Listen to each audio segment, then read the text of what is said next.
Bismillahirrahmanirrahim. Assalamualaikum warahmatullahi wabarakatuh. Terima kasih untuk kehadiran saudara-saudara semuanya, khususnya pada perkuliahan metodologi penelitian. Dan pada kesempatan kali ini kita akan mempelajari mengenai penyajian data.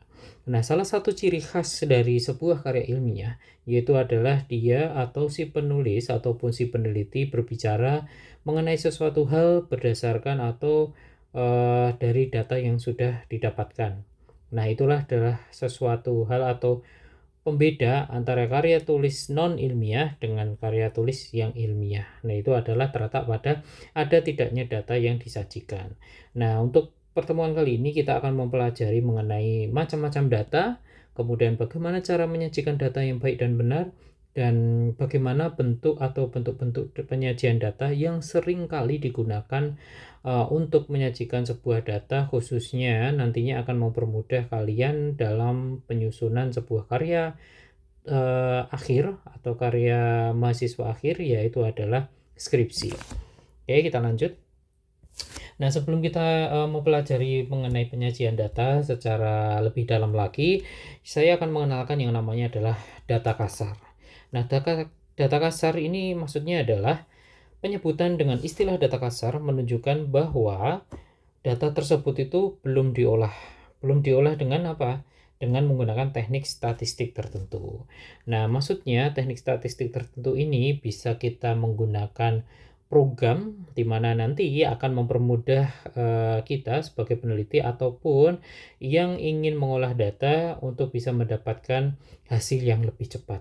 Bisa juga kalau umpamanya kalian ingin mengolah data secara manual dengan rumus statistik yang ada, itu pun juga bisa. Sehingga di sini maksudnya teknik statistik tertentu itu disesuaikan dengan rancangan percobaan ataupun rancangan penelitian yang sudah diterapkan si peneliti tersebut. Sehingga nantinya dari teknik pengolahan statistik tersebut akan dapat ditarik sebuah kesimpulan atau dapat ditemukan sebuah kesimpulan di mana dari data kasar atau data yang belum diolah tersebut nanti setelah diolah akan menjadi data yang sudah lebih matang dan bisa dilihat tren ataupun ditarik kesimpulan untuk menentukan sebuah kebijakan tertentu.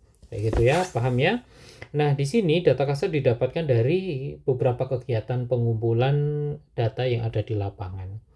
Nah, si peneliti pastinya kalau umpamanya ataupun kalian nanti ketika meneliti pastinya akan ada parameter-parameter yang akan diamati.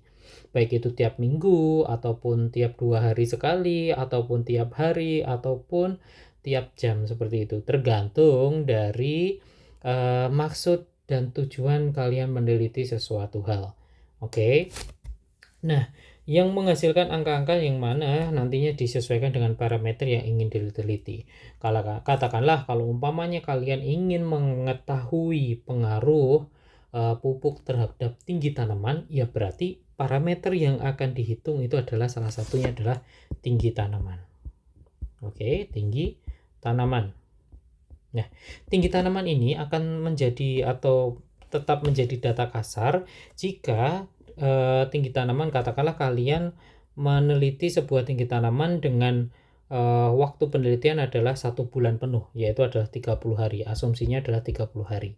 Maka kalian katakanlah ingin meneliti setiap harinya, berarti akan ada 30 data tinggi tanaman. Tinggi tanaman hari pertama, hari kedua, hari ketiga, hingga dengan hari ke-30. Nah, ini kan banyak banget datanya. Berarti ada 30 data yang berjejer. Nah, hal ini itu masih bingung kan kalian menarik sebuah kesimpulan dari data yang terlalu banyak ini. Maka daripada itu perlu yang namanya adalah diolah datanya ini, dimasak lagi. Karena ini tadi datanya masih mentah dan belum bisa ditarik kesimpulan. Ya kan? Katakanlah ini tinggi tanaman yang dikasih pupuk. Sini tinggi tanaman yang tidak dikasih pupuk. Oke. Nah, ini kan banyak banget datanya dan dari dilihat ini kita belum bisa menarik kesimpulan kalau umpamanya belum diolah. Kayak gitu ya. Paham ya maksudnya ya untuk data kasar. Sekali lagi data kasar itu diperlukan atau diperuntukkan untuk sebuah data yang memang belum diolah atau datanya benar-benar mentah yang berasal dari pengamatan lapangan langsung. Nah, untuk menarik sebuah kesimpulan atau bisa dilihat data tersebut itu bisa dibaca, maka perlu adanya teknik statistik atau penghitungan statistik. Bisa dengan aplikasi kayak seperti katakanlah SPSS, Minitab, oke, kemudian juga ada SAS, atau mungkin yang eh, paling mudah atau paling sering digunakan oleh kalian itu adalah Microsoft Excel. Nah, itu juga merupakan salah satu aplikasi untuk mengolah atau statistik atau melakukan penghitungan statistik seperti itu ya. Tinggal kalian ingin menggunakan yang mana, semuanya bisa digunakan. Oke ya. Berikutnya setelah kita mengetahui apa yang dimaksud dengan data kasar, maka kita akan bisa lanjut untuk yang berikutnya. Nah, ketika kalian sudah mendapatkan data kasar, ya kan, kemudian kalian sebelum menyajikan data tersebut harus yang namanya diolah, dimasak dulu data mentahnya tadi, sehingga menjadi data yang lebih matang dari adanya penghitungan statistik, baik menggunakan aplikasi atau baik bisa menggunakan manual juga. Maka setelah mendapatkan data statistik atau hasil statistiknya, kalian bisa masuk ke tahap berikutnya, yaitu adalah menyajikan data kayak gitu. Kalau umpamanya katakanlah nih analoginya seperti ini, kalian memiliki bahan-bahan masakan tapi masih mentah semuanya, kan tidak mungkin kalian sajikan untuk teman kalian, orang tua kalian, ataupun yang ingin nanti lapar, katakanlah seperti itu, karena masih mentah, ya kan, mereka nggak akan makan bahan-bahan mentah juga seperti itu. Maka perlu dimasak, perlu diolah data-data atau mungkin bahan-bahan kasar tersebut, sehingga kalau umpamanya udah matang maka baru bisa disajikan. Nah, seperti itu sama halnya dengan data penelitian atau data yang nanti akan dibuat sebuah karya ilmiah. Nah, apa sih yang dimaksud dengan penyajian data? Penyajian data merupakan salah satu kegiatan dalam pembuatan laporan hasil. Nah, itu tadi. Jadi penyajian data itu biasanya diberikan atau disajikan dalam laporan hasil. Kalau umpamanya udah laporan hasil, ya berarti melaporkan hasilnya yang berupa data-data itu tadi. Yang data-datanya mana merupakan data yang sudah siap saji. Seperti itu ya. Laporan hasil penelitian yang telah dilakukan agar dapat dipahami. Nah, ini dipahami dan dianalisis sesuai dengan tujuan yang diinginkan. Nah, untuk dapat dipahami maka perlu dianalisis. Dengan apa? Statistika. Maka statistik ini perlu sekali dan sangat penting untuk bisa dipahami oleh kalian. Sehingga kalau umpamanya kalian sudah mendapatkan mata kuliah atau baru mempelajari mengenai mata kuliah statistika, sebisa mungkin kalian harus memahaminya. Kayak gitu ya. Sehingga kalau umpamanya ada yang belum paham mengenai statistika, ya bisa ditanyakan ketika perkuliahan statistika. Seperti itu ya. Oke. Dan yang kemudian kalau umpamanya sudah dipahami dan dianalisis, maka dapat menjawab sebuah tujuan yang diinginkan oleh penelitinya, oleh keresahan dari peneliti itu tadi. Oke, sebuah judul, sekali lagi, sebuah judul bisa timbul itu karena sebuah keresahan dari peneliti tersebut. Keresahan tentang permasalahan pertanian, permasalahan penggunaan sumber daya alam, ataupun yang lainnya. Maka daripada itu, si peneliti ingin membuktikan berdasarkan dengan data-data yang ada. Nantinya yang akan ditorehkan dalam atau dituangkan dalam sebuah karya ilmiah yang berdasarkan hasil data yang didapatkan dari sebuah penelitian. Itulah yang namanya sebuah karya ilmiah. Oke ya, paham ya? Kita lanjut. Nah, hal-hal yang harus diperhatikan dalam sebuah penyajian data itu ada dua sebenarnya. Simple tapi perlu diperhatikan. Nah, apa saja? Yang pertama, data atau penyajian data itu harus sederhana. Kayak gitu ya. Intinya ketika kalian menulis sebuah karya ilmiah, bayangkan si pembacanya itu adalah merupakan orang awam. Orang awam yang perlu kalian jelaskan mengenai pola pikir kalian, mengenai tulisan kalian, mengenai maksud dari kalian meneliti sebuah keresahan itu apa, kayak gitu. Bayangkan si pembaca itu memang tidak mengetahui sama sekali mengenai apa yang kalian teliti, sehingga perlu kita tulis atau kita jelaskan dalam bahasa atau penyajian data yang sederhana, sehingga semua orang asumsinya bisa mengerti tentang apa yang kita pikirkan, apa tujuan kita meneliti sesuatu tersebut, tentang apa yang sudah kita dapatkan. Itulah hal-hal yang harus diperhatikan untuk poin pertama. Dia harus berbentuk sederhana. Oke, dalam penyajian data sebisa mungkin tampilkan data yang sudah diolah dan dalam bentuk yang sederhana. Kalau umpamanya data yang kalian sajikan itu merupakan data kasar atau data mentah yang mana itu akan sangat banyak, itu berarti dia tidak memenuhi kriteria sederhana. Ya, paham kan? Kalau umpamanya sudah tidak sederhana, itu malas sekali seorang membaca sebuah karya ilmiah kayak gitu. Berarti ini kurang kredibel, kurang baik dalam sebuah penulisan atau penyajian sebuah data kayak gitu. Bayangkan aja lah kalau umpamanya kalian membaca sebuah angka yang sangat banyak dan kalian harus membacanya satu persatu, sehingga kalian akan bingung mendalami pola pikir dari si peneliti ini tuh, data ini tuh sebenarnya data apa sih. Nah, ketika kalian memiliki permasalahan tersebut, ya berarti besok kalau umpamanya kalian menyajikan sebuah data ya sesederhana mungkin kayak gitu ya, tetapi tanpa mengurangi esensi dari tujuan kalian meneliti sesuatu. Oke ya, paham ya? Berikutnya, tidak hanya sederhana, tetapi dengan adanya kesederhanaan ini tadi, maka poin kedua akan juga terpenuhi, mudah dibaca dan dipahami.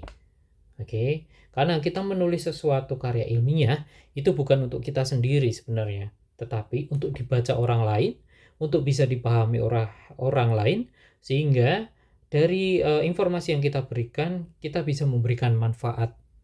Ya, tujuan kita meneliti itu adalah memberikan manfaat. Kalau umpamanya tidak ada manfaatnya, ya ngapain diteliti kayak gitu loh. Nah, makanya saya sekali lagi, judul itu timbul karena sebuah keresahan si peneliti itu tadi.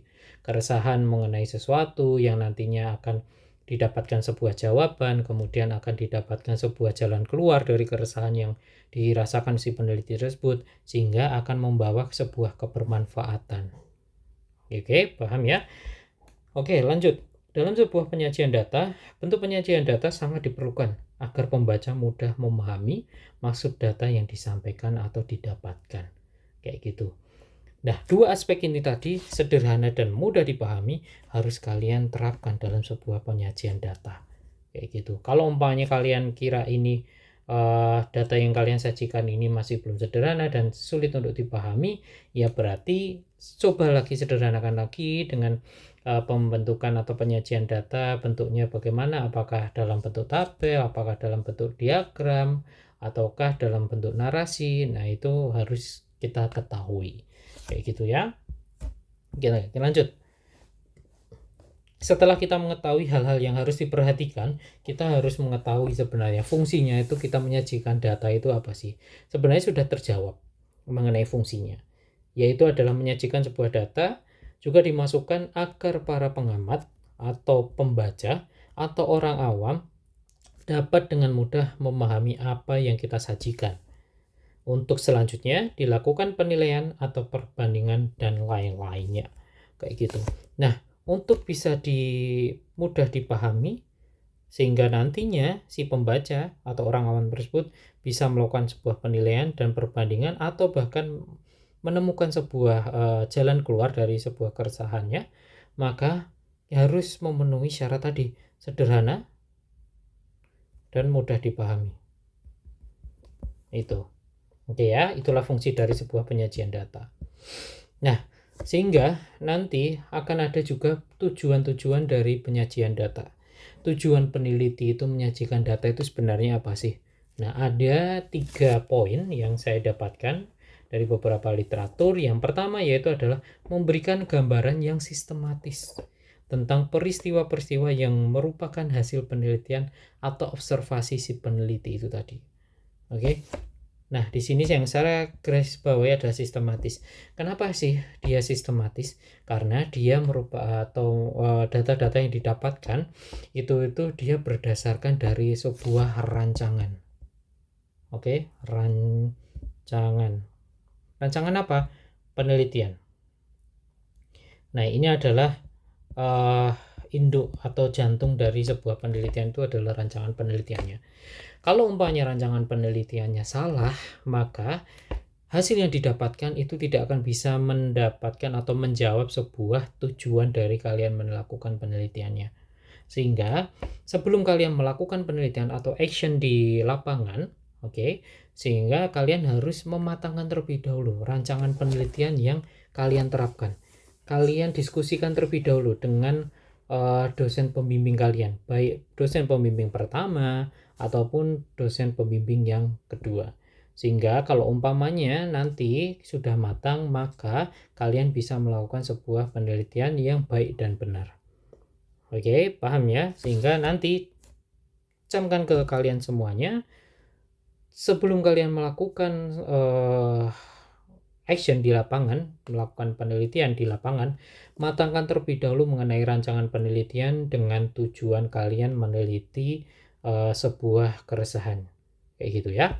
Nah, itu perlu kalian ingat-ingat.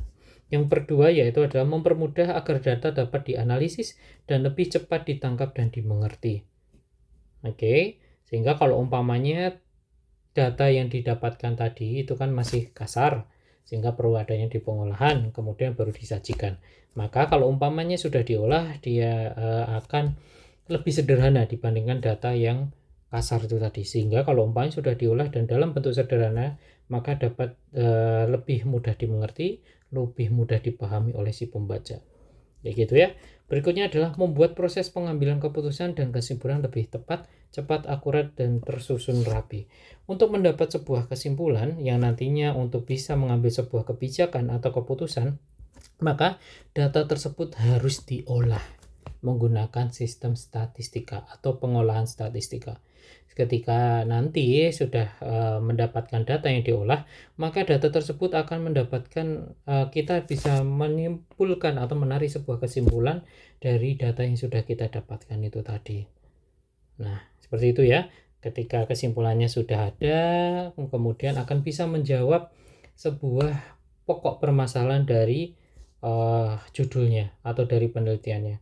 Sehingga kesimpulan itu pastinya akan menjawab sebuah pokok permasalahan yang kalian tulis. Sehingga ketika saling menjawab tersebut, maka bisa kita mengambil sebuah kebijakan atau keputusan ke depannya mengenai keresahan ataupun permasalahan yang ingin kalian teliti itu tadi. Oke, paham ya? Berikutnya.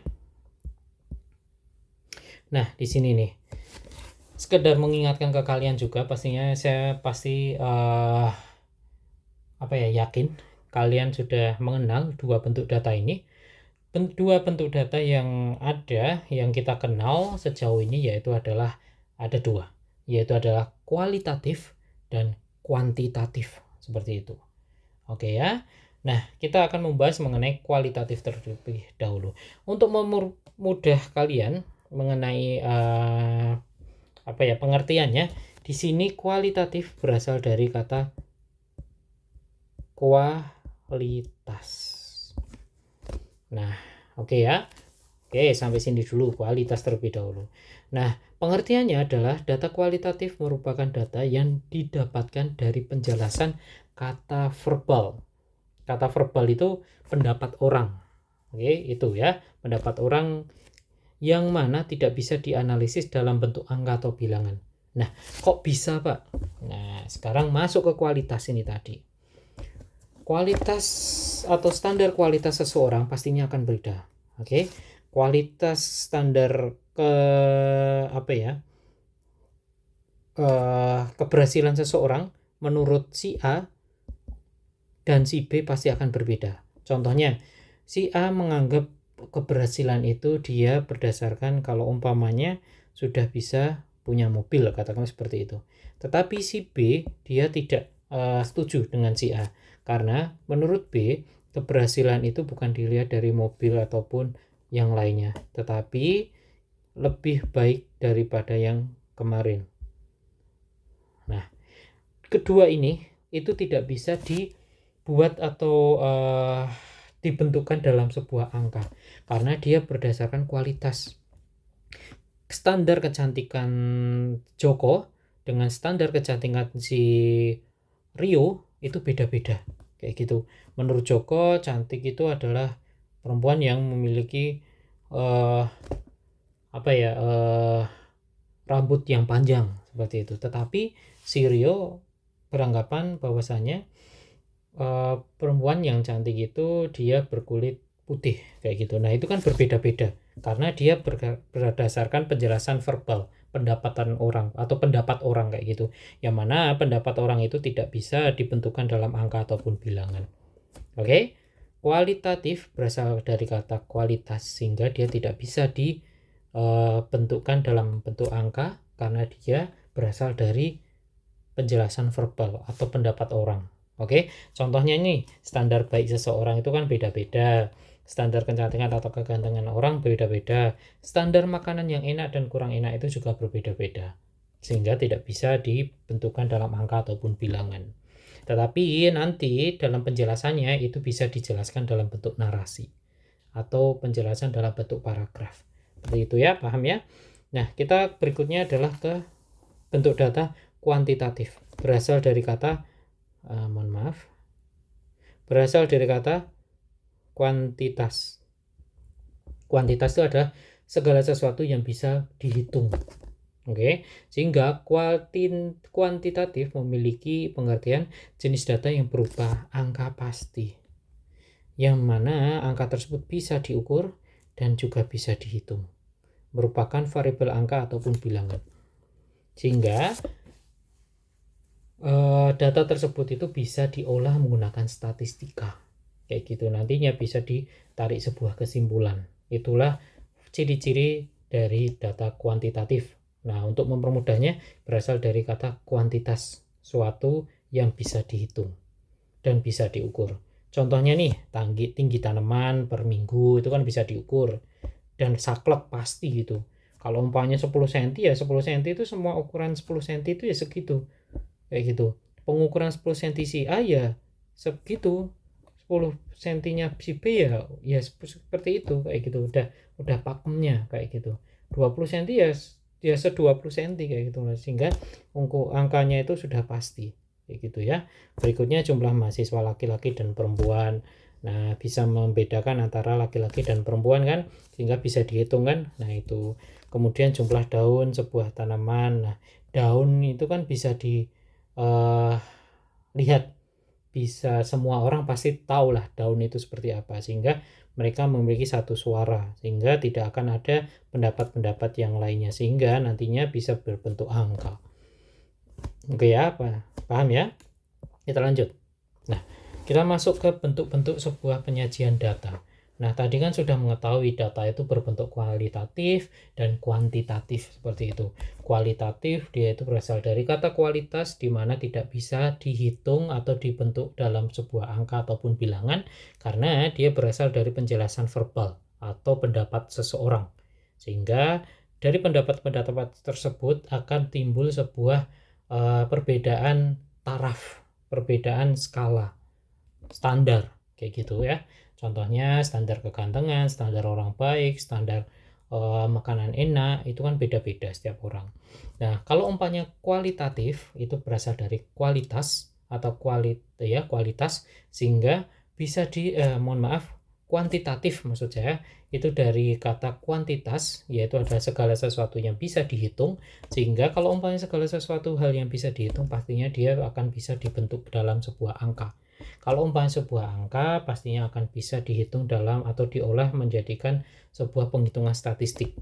Oke, sehingga itu sudah pasti dan pakemnya kayak gitu. Apa saja bisa tinggi tanaman, jumlah laki-laki, jumlah perempuan dalam satu kelas, kemudian jumlah daun dan yang lainnya. Oke, udah pasti ya.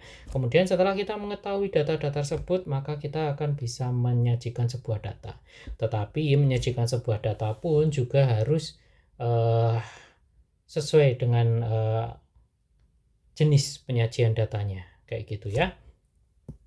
Oke, yang pertama itu nanti akan ada yang namanya penyajian data dalam bentuk tabel. Tabel adalah kumpulan data yang mana disusun berdasarkan baris dan kolom. Nah, Ketika baris dan kolom itu bertemu atau dalam satu kesatuan, dia akan membentuk sebuah tabel, di mana baris dan kolom ini berfungsi untuk menunjukkan data terkait antara keduanya atau antara parameter yang dihitung. Itu tabel. Nah, yang berikutnya adalah gambar atau diagram. Oke, yaitu ada gambar-gambar yang menunjukkan secara visual data berupa angka atau simbol-simbol yang biasanya dibuat berdasarkan data dari tabel yang telah dibuat. Nah, biasanya antara tabel dan diagram ini saling berhubungan. Dan narasi pun juga berhubungan sebenarnya. Nah, yang ketiga adalah narasi. Penyajian data ini biasanya dapat digunakan dalam menjelaskan hasil data yang bersifat kuantitatif, walaupun tidak menutup kemungkinan nantinya akan bertujuan untuk menjelaskan dari data yang berupa tabel ataupun diagram. Nah, biasanya kan kalau umpamanya kita sudah menyajikan tabel ataupun diagram, pastinya bawahnya itu kan kalian akan menjelaskan dalam bentuk kata-kata paragraf atau narasi. Seperti itu ya. Oke, kita lanjut. Nah, sekali lagi kalau umpamanya tabel, dia itu biasanya akan berbentuk baris dan kolom. Kalau umpamanya diagram atau gambar itu adalah untuk mempermudah si pembaca dalam bentuk penyajian yang visual, bisa dilihat dalam bentuk gambar. Kemudian yang narasi adalah berbentuk paragraf. Nah, bisa untuk menjelaskan data yang bersifat kuantitatif ataupun menjelaskan dari data yang berbentuk tabel ataupun diagram yang notabene adalah kualitatif. Seperti itu ya. Nah, ini contohnya nih. Contoh untuk yang berbentuk penyajian data yang berbentuk narasi. Yang pertama adalah ini ya. Oke, kita fokus yang pertama, ini adalah ini. Nah, ada sebuah data mengenai wawancara ya. Narasi tadi atau penyajian data narasi itu kan bisa membantu untuk menjelaskan atau menjelaskan data yang kualitatif. Oke, yang berbentuk narasi atau berbentuk tidak bisa dibentuk dalam angka karena dia verbal seperti itu ya. Nah, ada sebuah data yang didapatkan dari hasil wawancara mengenai sejarah berdirinya Universitas Muria Kudus. Nah, berarti kan ada narasumbernya. Narasumber tersebut dia pastinya akan menjelaskan secara verbal, menjelaskan mengenai pengalaman dia, sepengetahuan dia mengenai berdirinya atau sejarah berdirinya UMK kayak gitu. Nah, didapatkan narasi bahwasannya pendirian Universitas Muria Kudus dimulai pada bulan Maret 1980 dengan negosiasi antara Kopertis Wilayah 5 dengan pemerintah daerah tingkat 2 Kudus. Nah, seperti itu. Nah, mungkin ini yang dari penjelasan si A. Si B mungkin tidak sedetail ini. Bisa mungkin tahunnya beda atau mungkin bulannya beda karena dia berdasarkan dari pengetahuannya, berdasarkan dari pendapat dia kayak gitu. Nah, makanya daripada ini tuh nggak bisa menjadi sakleknya kayak gitu loh. Oke, paham ya? Karena dia menurut pendapat orang. Oke, yang kedua ya, ini kedua ini saya berdasarkan data kuantitatif, oke, atau data yang dalam bentuk tabel ataupun diagram kayak gitu ya. Berarti katakanlah ini tabel, oke, maka akan ada di sini judulnya, kemudian kan nggak mungkin cuma seperti ini tok, bawahnya pasti kan ada narasinya, penjelasannya. Nah, ini juga bisa dikombinasikan antara penyajian data narasi atau tabel dengan narasi atau gambar dengan narasi. Oke ya, di sini didapatkan bahwasannya perbedaan munculnya bunga jantan diberikan pupuk dan tidak diberikan pupuk mencapai 5 hari. Hal ini meningkatkan interval pembentukan bla bla bla bla hingga dengan kegagalan penyerbukan. Nah, bisa didapatkan ini karena dia ada pengamatan, oke, yang berbentuk kuantitatif. Ya, sehingga bisa dalam bentuk angka. Nah, angka yang merupakan data kasar itu tadi kemudian diolah dan kemudian disajikan dalam bentuk tabel yang nantinya juga dibantu dalam bentuk narasi ini tadi, sehingga dia bisa menarik sebuah kesimpulan tidak dipupuk mencapai 5 hari itu tadi. Paham ya sampai sini ya? Oke, kita lanjut. Ini contoh untuk penyajian dalam bentuk tabel. Oke ya, pasti kalian sudah paham mengenai pemberian judul, pembuatan tabel dan kawan-kawannya. Tetapi di sini yang saya ingin garis bawahi adalah komponen-komponen tabel yang harus ada di dalam sebuah penyajian data, yaitu adalah pertama judul tabel. Oke. Nah, judul tabel di sini saya meyakini kalian sudah paham mengenai pembuatan judul tabel, penomoran judul tabel seperti itu. Saya mengasumsikan kalian pasti sudah mengetahui semuanya, sehingga judul tabel harus dibuat sesingkat mungkin dan sejelas mungkin yang berhubungan dengan data yang dimasukkan di dalam tabel tersebut. Berikutnya adalah kolom, judul kolom. Kolom itu yang seperti ini ya. Nah, ini kolom. Oke, paham? Oke, yang mana dia ini memuat sebuah faktor perlakuan yang diberikan. Faktor perlakuan yang diberikan itu apa? Berarti adanya perbedaan kultivar dan taraf atau dosis asam humat. Oke, ini ya. Ini adalah kolom sekali lagi. Oke, paham ya? Ini adalah faktor. Ini disebut faktor. Dan ini kalian pastinya sudah mempelajari di perkuliahan rancangan percobaan. Oke ya, yang berikutnya adalah baris. Kalau baris itu yang ke bawah. Mohon maaf. Ya, yang ke bawah. Ini ya, ke bawah. Mohon maaf, yang kolom tadi adalah yang seperti ini. Nah, yang berikutnya adalah yang judul baris. Baris itu yang ke bawah ini. Oke. Judul baris ini dia memuat taraf perlakuan yang diberikan. Ya gitu, katakanlah kultivarnya itu yang dipakai ada berapa? Ada 2. Apa? Kultivar BC2 dan Pioneer 35.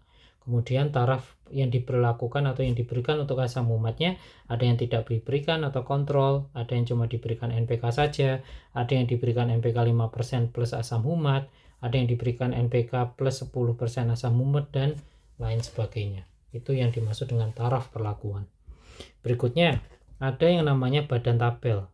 Badan tabel itu intinya ini, dari inti. Oke, biasanya dia akan memuat data yang didapatkan atau data yang sudah diolah menggunakan teknik statistik itu tadi. Yang berikutnya yang terakhir yaitu adalah keterangan tabel. Keterangan tabel ini biasanya memuat penjelasan penanda hasil dari analisis data.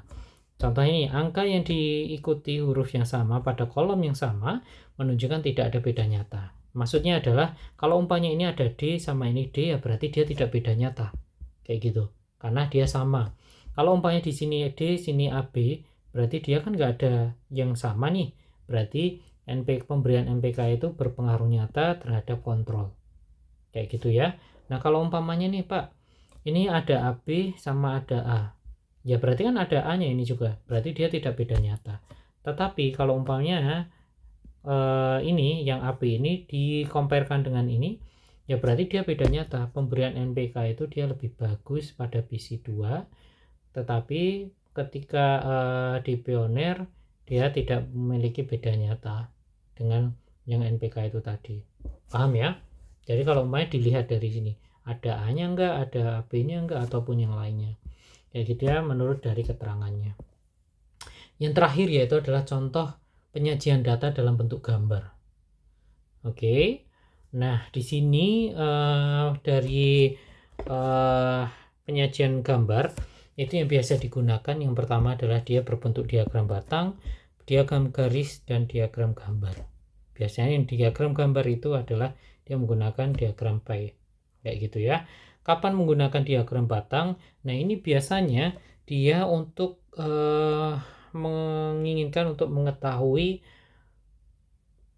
pengamatan atau parameter pengamatan yang mana dia bersifat banyak data. Katakanlah di sini adalah tinggi tanaman tapi tidak katakanlah ada 6 minggu atau mungkin ada 5 minggu seperti itu ya. Tetapi yang ingin diketahui adalah minggu pertama, 2 dan 3 kayak gitu.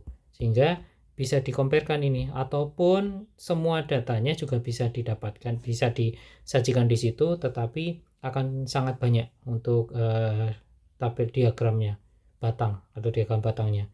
Sehingga di sini untuk bisa memperlihat, oh ternyata di setiap minggu ini dia ada peningkatan, kan akan lebih mudah seperti itu ya. Yang berikutnya ada yang namanya diagram garis. Diagram garis ini biasanya untuk mengetahui trennya seperti apa sih, apakah ada naik terus, apakah ada penurunan nantinya, seperti itu. Nah, ini bisa digunakan untuk pengamatan yang bersifat mingguan, biasanya seperti itu ya.